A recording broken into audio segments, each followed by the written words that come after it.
En Corse du Sud, l'Alta Rocca, les hautes terres forment un plateau suspendu, défendu par de puissantes montagnes, des crêtes acérées, des pics déchiquetés, une barrière naturelle pratiquement infranchissable.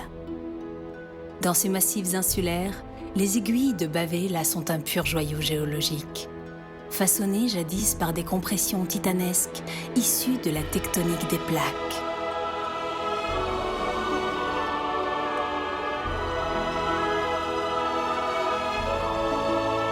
Du haut de ces cimes, les seigneurs d'antan observaient le rivage de l'île et au loin la mer. Cette porte d'entrée vers les richesses et le commerce méditerranéen, vers les dangers aussi. Car, pour les habitants des îles, la mer a toujours été une frontière, une limite entre eux et le reste du monde. Mais aussi un passage, une connexion vers l'inconnu, parfois bénéfique, souvent maléfique.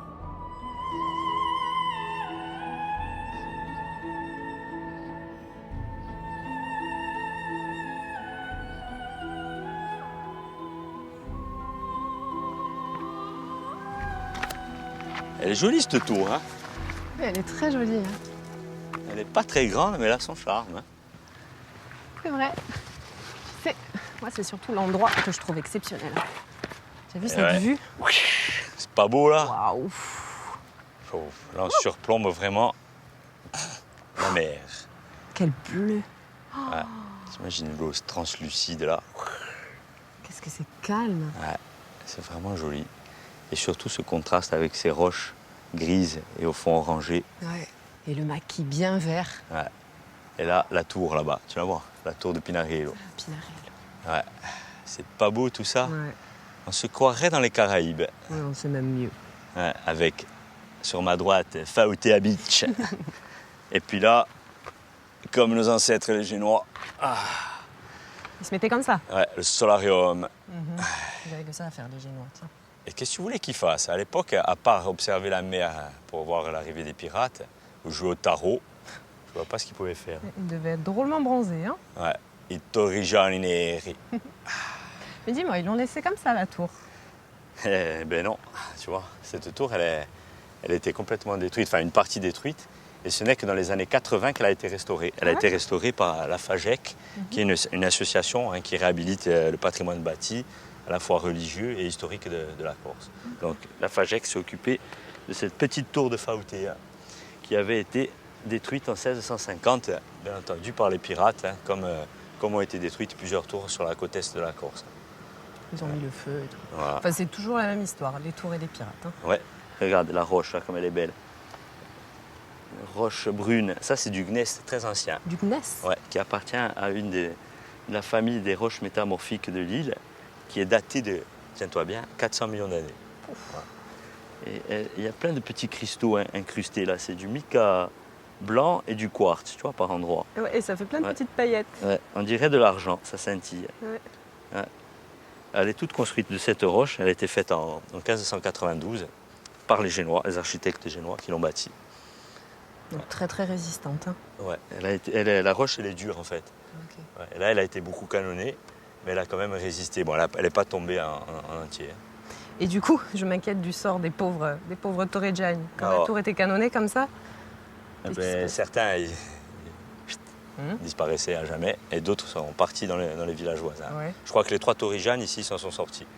Ils ont été enterrés en montagne. Un peu plus haut. Ouais. Mais j'ai remarqué que les ouvertures en fait étaient super hautes. Comment est-ce qu'on y a accédé? Par des échelles ou... Ouais, c'était souvent des échelles. La plupart des tours elles étaient dotées d'échelles. Elles avaient des cordes aussi. Ah. Ouais. Et certaines ont des petits escaliers, des marches sculptées dans la roche. D'accord. Voilà. Alors, ils arrivaient dans la salle de garde. Ensuite, au-dessus, bien sûr, il y avait la vigie. Et après, là où on se trouve, à l'intérieur, il y avait une partie qui était réservée à la citerne pour stocker l'eau et l'autre partie aux denrées alimentaires. Parce qu'en cas d'attaque, si les attaques duraient si elles duraient quelques jours, en fait, il fallait rester à l'intérieur pour pouvoir se nourrir. Ouais, ouais. Ouais. C'était pas facile à l'époque. Hein. Non, en effet. Ouais. Hein. Parce que souvent, les Torreggiani, ils étaient malmenés. Alors, soit ils étaient morts, soit ils étaient attrapés et envoyés aux galères, sur le marché des esclaves. Oh, ouais. Mon Dieu. c'était pas la joie, quoi. Non. Et ici, si tu veux, regarde, on est sur une avancée, un éperon rocheux, et on est sur un point stratégique. Donc il y a 2 plages. Alors la plage de gauche, ça servait à un petit port, il y avait un petit port autrefois, et elle est abritée. Et si tu veux, la plage de droite, elle est prise au vent. Donc même l'accostage des pirates était difficile. D'accord. Donc là, il y avait sur cette tour peut-être 1 ou 2 canons. Et donc bon, les canons, généralement, ils servaient à prévenir l'arrivée des pirates. Donc ils canonnaient pour prévenir la population. Ils avaient des codes souvent. Donc des fois, il y avait 3 ou 4 galères et ils donnaient 3-4 coups de canon. Et ça retentissait sur les montagnes, donc les gens pouvaient se cacher. La tour de Pinarillo, elle entendait les coups de canon. Ils tiraient encore des coups de canon pour prévenir les autres villages D'accord. Et donc, du ils sud. savaient ainsi à quoi s'attendre. Ouais. Et là, par contre, ils pouvaient tirer sur les galères qui arrivaient juste en bas. Là. Parce que là, les plages sont étroites, donc ils pouvaient viser. S'ils visaient juste, ils pouvaient en couler quelques-unes. Ouais. Voilà l'histoire de Torriggia. Hein. Ouais. Pas facile quand même. Hein. Ouais, enfin pas facile, mais les attaques, elles n'étaient pas si régulières que ça. Hein. C'était 1 fois par an. Hein. Ils n'attaquaient pas tous au même endroit. Hein. Donc, la Corse, elle est grande. Hein. Le reste du temps. Le reste du temps, ils étaient là. Voilà, ils se profitaient un peu. Ouais. Et puis celui qui était malin, il restait pas trop longtemps, juste pour se faire bronzer, tu vois. Et ensuite, il remontait au village et il y en avait un autre qui le remplaçait, quoi. Ouais, voilà. Écoute, on va faire comme eux. Mais là, le soleil tape fort, hein. A penuccia. Bon. Tu irais pas te baigner, là? Non. Ou promener? Non. Oh, faire des châteaux de sable au bord de l'eau? Non. Boire un cocktail? Même pas. Tu as mis ta crème? Eh oui. C'est déjà ça.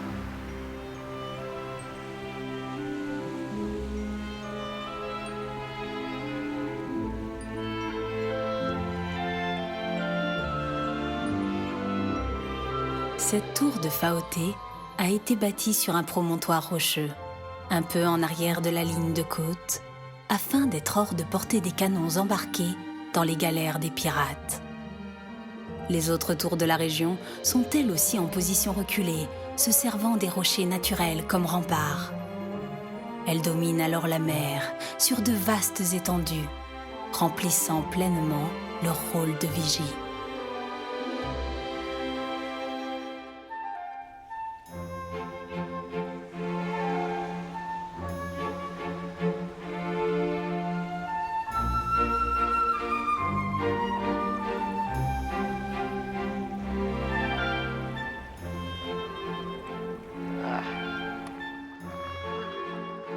Tu me mouilles à chaque coup de pagaie, tu sais. Mais regarde, tu sais quoi? Toi, tu rames à gauche et moi, je rame à droite. Sinon, ça va pas le faire. Vas-y, vas-y. Vas-y, encore. Allez, rame. Allez. C'est ça ce que je voulais. Quoi donc? Ramer. Ah ouais.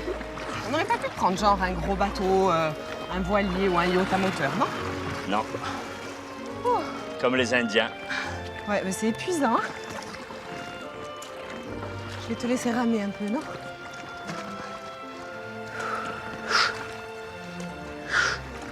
Surtout, tu me dis si tu as besoin d'aide, hein? Non, t'inquiète. Et là, la tour carrée de Pinarillo. On a quand même une très très belle vue d'ici. Eh ouais. Et d'ailleurs, je crois qu'on va monter faire un tour, voir ce qui se passe là-haut. Pardon? Tu voudrais oui. qu'on monte jusqu'au pied de la tour à travers le maquis? Oui, Il n'y a même pas de chemin. mais on va le trouver le chemin, t'inquiète. Comme elle est très belle, on va y aller.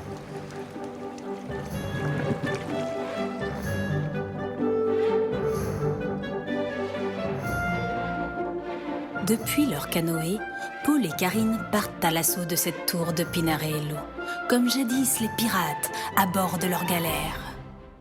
On raconte d'ailleurs que dans les années 1580, les 3 malheureux Torrigiani de Pinarillo auraient été capturés lors d'une attaque et auraient fini leur vie comme rameurs sur une galère barbaresque. Une fin un peu triste, mais ô combien coutumière à l'époque.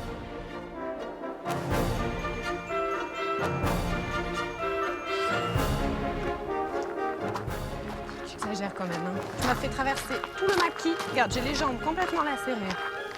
Mais t'es Là. pas bien dans le bateau. Moi, je voulais voir la tour. Voilà, regarde. Pas belle? C'est la première fois que je viens ici, moi.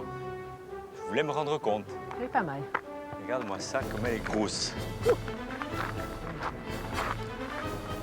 Elle est immense. Regarde ça, le mastodonte. C'est clair. Elle est beaucoup plus grosse que celle de Faoté. Ouais, tout à fait. Et regarde, on voit encore les créneaux là-haut, tu vois, ce qu'il en reste. Pigeon.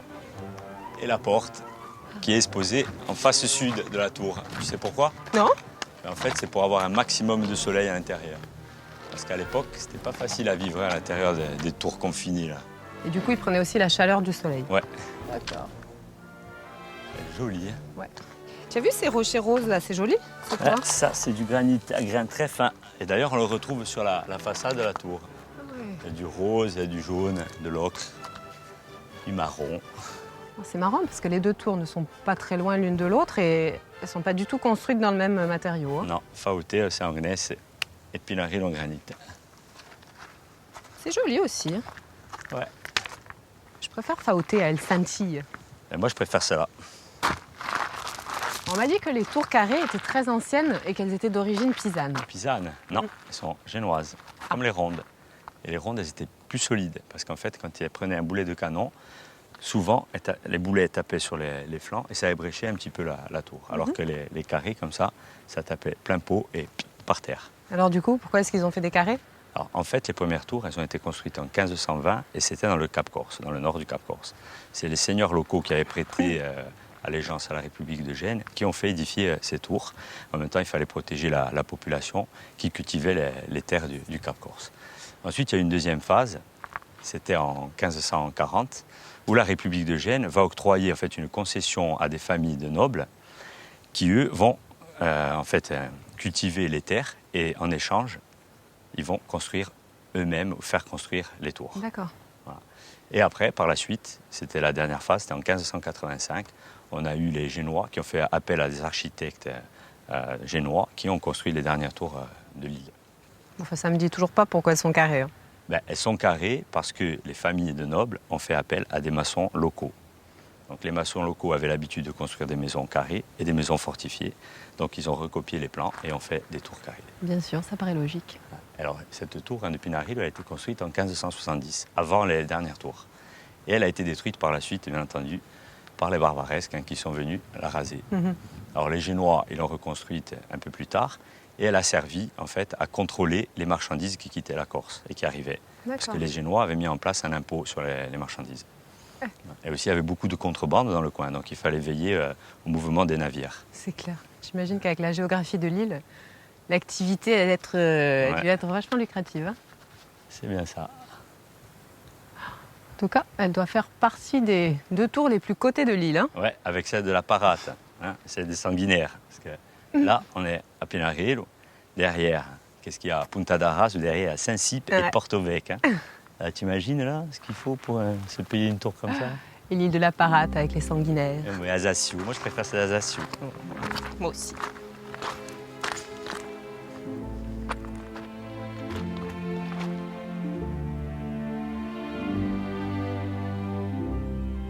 Ces tours littorales continuent de veiller sur l'un des plus beaux patrimoines naturels de l'île, les magnifiques anses entourant Porto Vecchio. Ce sont de sublimes petites baies découpées avec finesse au milieu des rochers, presque sculptées au compas. Là, les fonds marins se parent d'une infinité de bleus, depuis les plus sombres aux plus clairs, rivalisant alors avec les plus beaux paysages des lagons.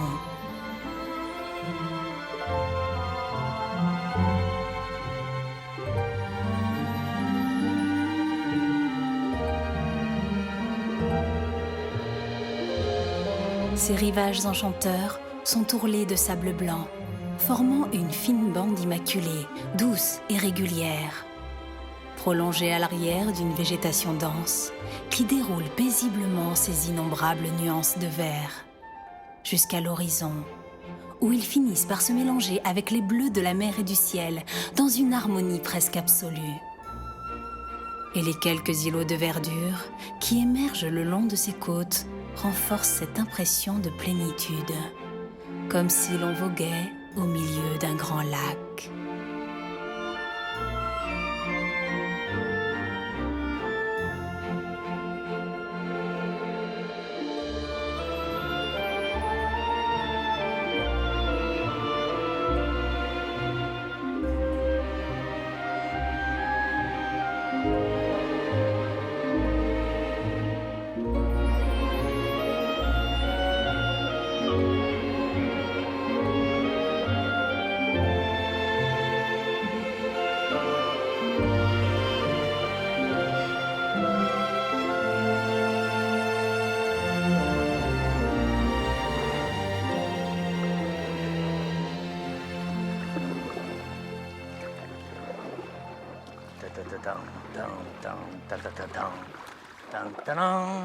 T'imagines ici au XVIe siècle. Là, ces îlots, c'était leur repère de pirates. Ouais, ça devait être super Ils dangereux. se cachaient et ils attaquaient les petites embarcations à l'abordage.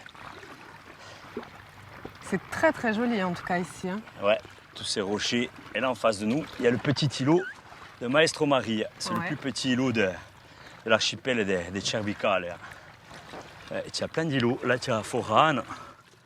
Derrière, on a l'îlot de Piana, tout plat. Ah, parce qu'elle est plate, oui. Derrière, on ne la voit pas, mais il y a Petrigagiosa. Mhm. C'est une boule de pierre. Il y a plein de chaos. Et ouais, elles sont belles. Hein. Et là, plus loin, tu as l'îlot de la Vaque.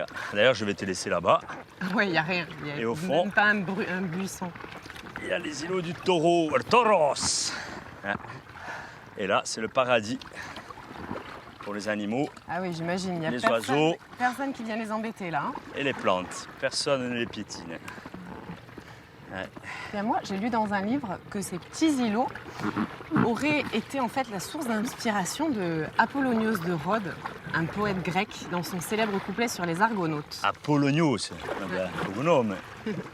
Eh bien, figure-toi que c'est un célèbre couplet, donc c'est un chant poétique qui parle d'un lieu peuplé de sirènes et qui était très dangereux pour les marins. C'est vrai qu'il y en a beaucoup à Porto Vecchio. Ouais. Dans les bars, elles ne sont pas dangereuses que pour les marins, figure-toi. J'en ai bien connu à l'époque les sirènes. Ah ouais.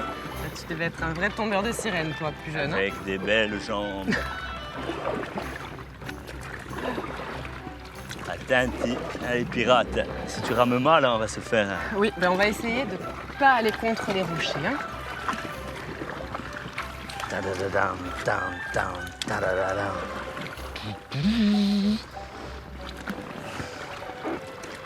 Je te verrai bien sur cet îlot, je vais te déposer. Ouais, très gentil.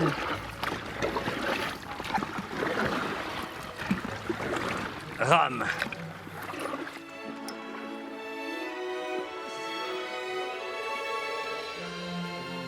Tous ces îlots et ces rochers qui affleurent forment aujourd'hui une des réserves maritimes importantes de la Corse. Une réserve abritant une flore et une faune remarquables, où viennent surtout nicher une grande partie des oiseaux marins fréquentant l'île. Ce sont aussi d'extraordinaires refuges pour toute une faune et une flore sous-marine.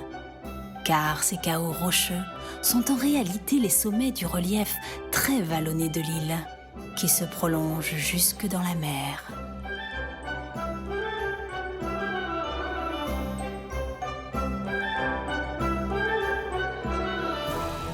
Ces îles des Cerbicales, comme on les nomme, sont situées à l'entrée de la plus grande et belle rade de Corse. Un véritable couloir, long et coudé, qui pénètre au milieu des terres jusqu'au contrefort de la montagne insulaire.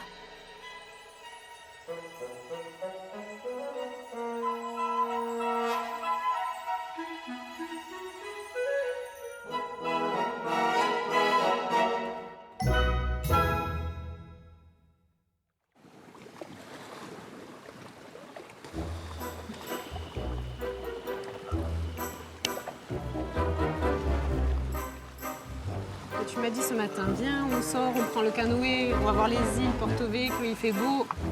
Moi, je t'ai dit, Paul, on prend le bateau à moteur. Non, non, l'essence, pas l'essence. Regarde où on en est maintenant. Hein? Il est beau ton canoë, hein? Ouais. On dirait une espèce de poisson volant échoué.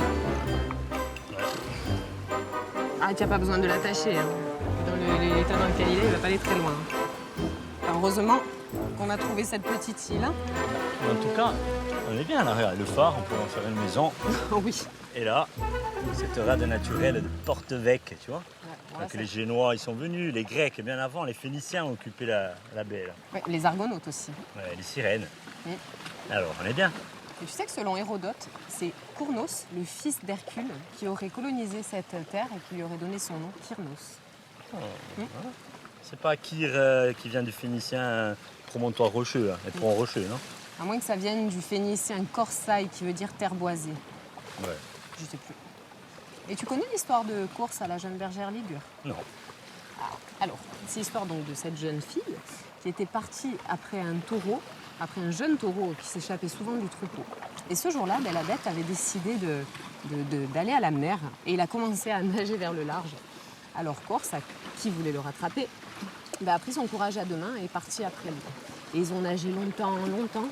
Et ils sont arrivés sur une mystérieuse île inconnue et qui était recouverte d'herbes bien grasses et très boisée avec de grandes forêts. Un vrai petit paradis, hein, quand la bergère a vu ça. Et du coup, quand elle est rentrée chez elle, elle en a parlé aux villageois, enfin, sa famille, ses amis. Et tous ont voulu venir voir cette fameuse île. Et quand ils ont débarqué là, ils l'ont plus quittée. Hein. Et en l'honneur de la jeune bergère courageuse, ils ont décidé d'appeler cette terre Corsica. Corsica, ouais. Voilà, en fait, d'où viendrait le nom de notre île. Mais ce n'est qu'une légende. Oui, alors on la doit à Isodore, un Romain, qui est mort en martyr chrétien à Alexandrie au IIIe siècle. Alors, comme tu dis, c'est peut-être une légende, mais ça fait bien longtemps qu'elle est ancrée dans l'histoire de notre île. Hein. Ouais, Isodore, Apollonios, ce sont ça des trucs. Hein. En tout cas, je vais faire comme le taureau, je vais prendre et je vais descendre sous l'eau pour rejoindre. Oui, si tu allais chercher un peu d'aide, non?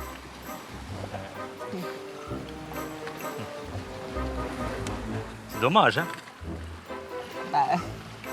Tu m'écouteras la prochaine fois? On était bien partis. On était bien partis. Ouais.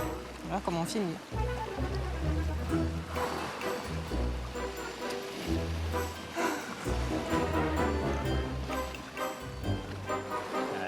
Et regarde, le petit coup de rustine là. On est parti, hein? Ouais, bon. tu les as? Non. Ah, au moins ne le dis pas, hein? Eh, mais on va trouver quelqu'un. Elle va venir nous chercher, tu crois que... On va faire du stop? Hey! T'inquiète, t'inquiète. Ils vont bien rentrer dans cette rade.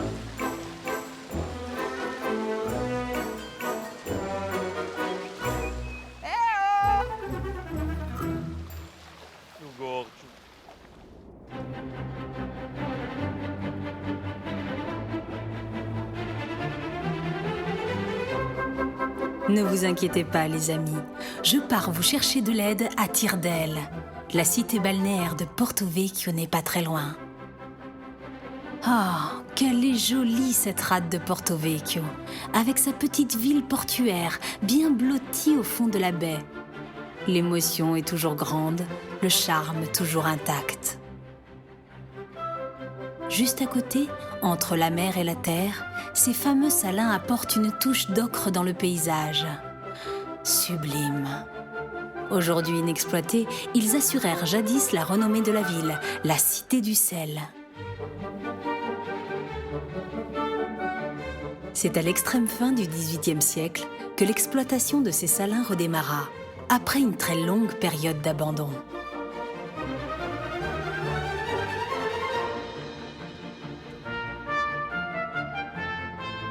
La ville n'était alors qu'un petit bourg d'1 millier d'habitants, circonscrit sur le sommet d'une butte enserrée de remparts, dominant un minuscule port de pêche. 2 siècles plus tard, la petite cité est devenue un haut lieu du tourisme insulaire. Les remparts ont été pour la plupart détruits, l'habitat s'est répandu dans tout le fond du golfe, le port a été démultiplié. Les salins se sont transformés en une réserve naturelle. Mais la rade n'a rien perdu de sa magie, de sa fascinante beauté, de son incroyable charme.